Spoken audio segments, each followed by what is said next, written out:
everyone, this is CJ Novo 992 and today we are back for another brand new video. As you can tell by that deliciously clickbaity title, we have turned today into Rangers Roundup Day. Now there's been a couple of stories released from the media, as you can imagine. It's all true, lads. So we're going to be talking about that, poking some fun about that, and we're also going to be doing your player ratings. Now I'm not able to do mine today because Snags is ill.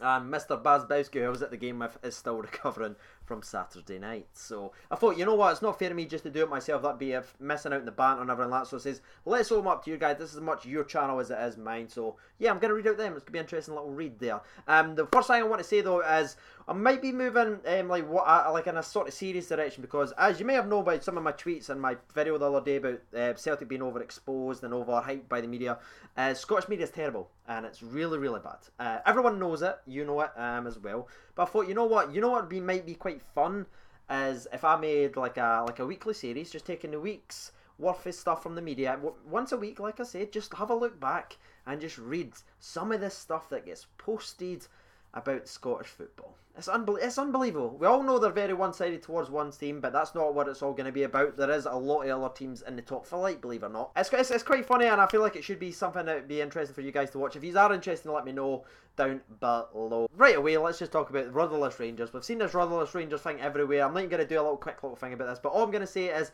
Rudderless Rangers, who's shambolic and having a terrible season, bang, bang, bang. One win less than the undefeated superstars of Scottish football compared to the media. But the Celtic get an easy escape because the media loves them. Rangers, Aberdeen, everything like that gets absolutely slaughtered for no competition. 5 points behind. That is what's inspired me to do this. I've started looking and it's just incredible. The more you look, the more you see. Let's start with the very first one. Now this is going to be about Derek McInnes. Now obviously you might be thinking, Craig, the Derek McInnes stuff's dead. Why are they talking about it? Because there's nothing else to talk about. So they said, let's create some lies. I can't actually say the name of the newspaper that's actually doing this just because of copyright. I don't think. I'm going to try and find out. I'd love to be able to just blast them. But think lies and made up nonsense.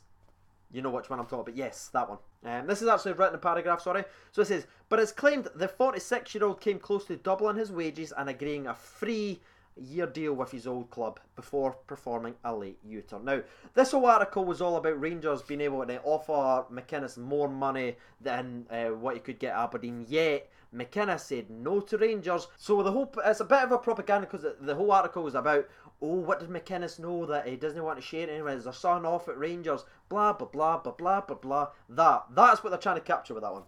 45 minutes later, timestamp, another lie in the newspaper. This is what they wrote in their Rangers article. Rangers, in bold, offer Derek McInnes a contact. I think that's meant to say contract. Remember, these are professionals. That's out there in the world. Just like you can. I thought my typos were bad. This is out there. On wages lower than what he's currently on at Aberdeen. Now, the propaganda for this storyline and this whole article was Rangers haven't got enough money to pay McInnes. They've had to offer him lower than what he's got in Aberdeen. How embarrassing is it for a club like Rangers to not be able to afford? But you might be thinking to yourself, Craig, what about that story you just read where they offered him double? But then this story right here is saying they can't afford it and they had to pay him less. Yep. Posted in the same day within the same hours as each other. Incredible. Absolutely incredible, lads. So that's my first little tip, but I will continue to do this. I want to make a whole video about this and actually break down a lot of them, but this will be tasty. Let me know what you're thinking down below. But let's move on to the second story of today. Now, this is a fun little one. This comes from Luke Turnbull, I believe, and Oliver, who hit me up on Twitter. Why am I doing this lately? I better be editing stuff in here or it's just going to look silly. Now, the reason I wanted this is just a fun little thing. Oliver obviously hit me up on Twitter. It's like my friend I accidentally played one of my videos during a test and he got through out. And look, shout out to him. He left me a comment saying he got through out his test for playing one of my videos because it shouted, "Hello everyone, my name is CJ Novo 992. So yeah, that's awesome. Well in, Luke. I love that, mate. Fair play. Fair play. I love that support. Really sorry that you have failed your test though. Sorry, Turnbull parents. I look forward to the forums. Right, let's move on to the third and final story to keep this one short and sweet. But before we do that, it's time for the sponsor break. Again, if you've got any more sponsor break suggestions, you know what to do down below. I need to buy tomato juice, so thanks for that. But yeah, still on Nyan Brew. Love it. Sponsor break.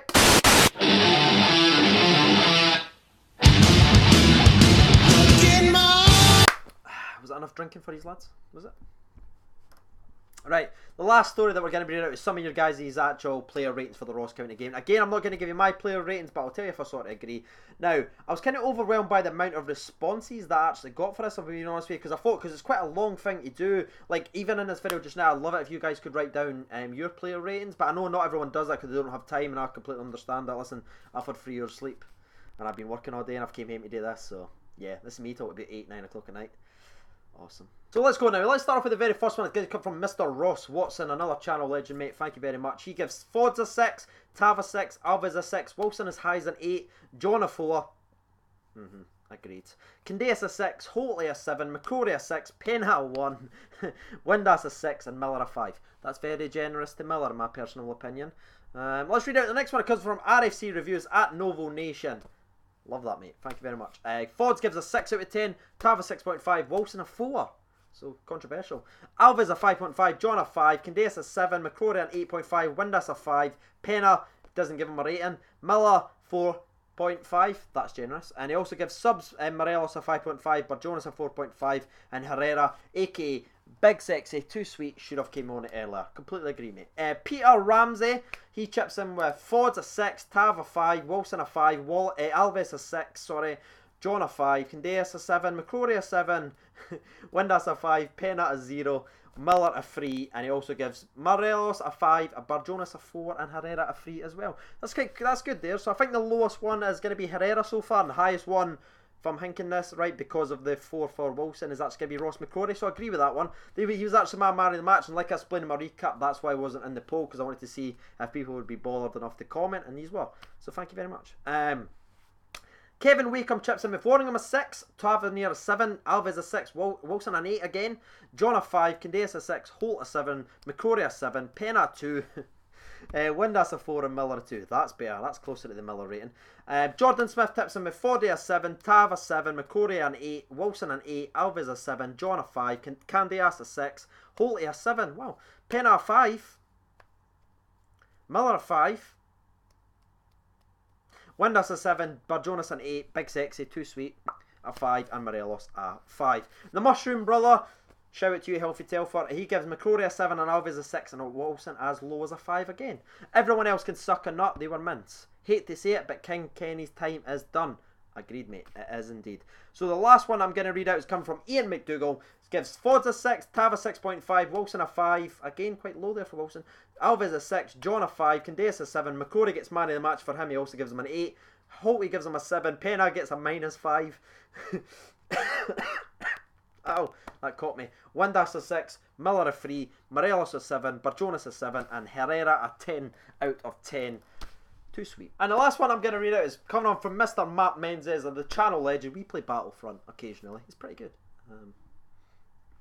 Fods gives him a 5. Distribution was not great. Tavernier gives a 6. He says average. Bruno, average, but expecting more from him. He only gave him as low as a 5. Wilson, game winner and a solid performance at the back. He gave him a 7. John gets a 5. Terrible first half. Yeah, he was very poor in that first half. He says, and also an average second half. Holty gives it a 7, covered the whole pitch. McCrory gives him an 8.5, great game from him. Penna doesn't give him a rating. Candace 6, bad first half, great second half. Agreed. Candace was very weird because he was terrible in the first half. Remember that weird cross he done?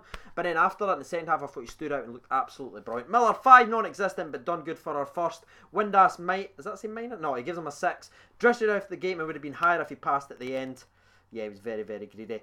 Subs, Barjonas done more than Penna did. Herrera, not enough to judge. Yeah, he was on for 12 seconds. Morelos 7, usual hard-working performance. Should have had 2 goals, maybe even 3.